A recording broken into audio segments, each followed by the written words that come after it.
Dans Picaform, on a un workflow, un form builder intégré.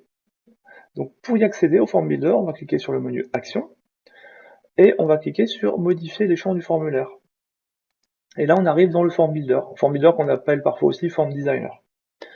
Donc là, je peux cliquer sur les champs, changer leur taille, la position du libellé, leur position. Je peux également créer des sections, c'est ce que je vais faire tout de suite. Donc je vais ajouter une première section qui serait les informations générales.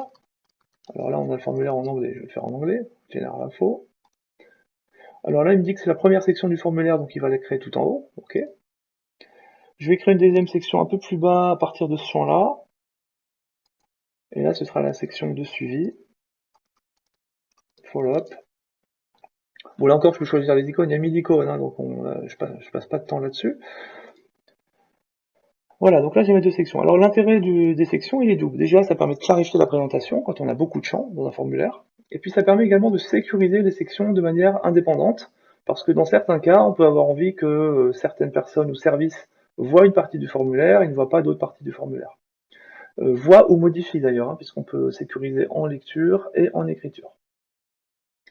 Voilà, alors l'autre intérêt de la section, c'est la mise en page. C'est-à-dire qu'au lieu de faire la mise en page champ par champ, on peut venir ici sur le bouton mise en page de la section et faire une mise en page pour toute la section. Donc par exemple, là je veux tout sur 2 colonnes, avec les libellés à gauche. Et puis si je veux que les libellés soient un petit peu plus courts, je vais faire libellé 1/3. Et là mes libellés sont un peu plus courts. Je vais faire pareil pour la deuxième section. 2 colonnes, libellé à gauche, 1/3. Je sauve, je sors. C'est fini. Donc là je peux ouvrir mon formulaire. Et là je vois que la présentation est déjà un peu plus sympa, un peu plus compacte. Comme dans la démonstration d'ailleurs du 28 juillet, je vous ai montré qu'on peut modifier les champs individuellement, donc je vais retourner dessus. Je vais cliquer sur le champ description ici. Celui-là, je le veux un peu plus grand et je le veux tout seul sur sa ligne. Donc je vais le mettre à 100% et je peux me mettre un libellé au-dessus. Ça sera plus clair. Pareil pour celui-là, travail effectué, 100%, libellé au-dessus, sauver, sortir.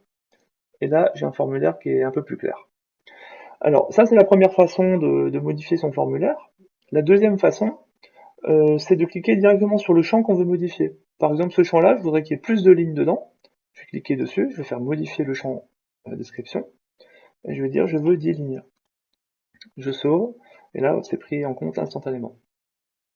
Voilà, donc ça permet de faire des formulaires un peu plus évolués que Airtable, et quand on a beaucoup de champs dans un formulaire, voilà, c'est pratique, et c'est pas technique, c'est pas un processus technique.